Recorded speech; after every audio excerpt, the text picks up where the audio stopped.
નમસ્કાર મિત્રો, આજના વિડીયોમાં આપણે વાત કરીશું આત્મવિશ્વાસ વિશે। આપણા જીવનમાં આત્મવિશ્વાસ એ મોટું બળ છે।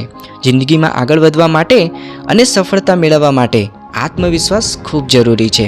તો ચાલો જાણીએ કે આ આત્મવિશ્વાસ કઈ રીતે વધારી શકાય। સૌથી પહેલાં એક વાત સમજવી અગત્યની છે કે તું જ તારો સાચો સાથીદાર છે।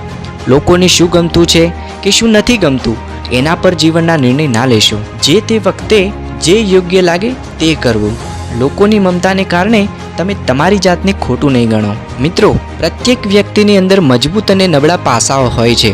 તમારે તમારા મજબૂત પાસાઓ જાણી એ પર ધ્યાન કેન્દ્રિત કરવું જોઈએ। નબળા પાસાઓને સુધારવાના પ્રયત્નો તો કર્યા જ કરશો, પણ તમારી તાકાતોને મહેસૂસ કરો। આ તમારા આત્મવિશ્વાસને મજબૂત બનાવશે। મિત્રો, મોટા લક્ષ્ય જોવામાં અને પાંખો ફેલાવવામાં કશું ખોટું નથી, પણ ક્યારેક તે ખૂબ મુશ્કેલ લાગે છે।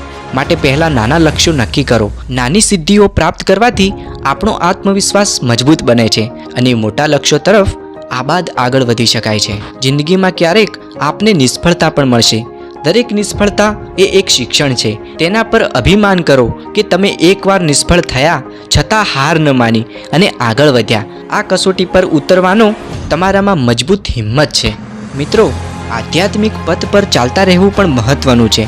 તમારા વિશે દુરાગ્રહોને દૂર કરી હંમેશા પોઝિટિવ મેસેજ આપો। હું કરી શકું છું, હું સમર્થ છું। હંમેશા એ જ વિચાર રાખો કે તમે એકદમ મજબૂત છો। તો મિત્રો, આજની વાત હવે પૂરી કરું છું।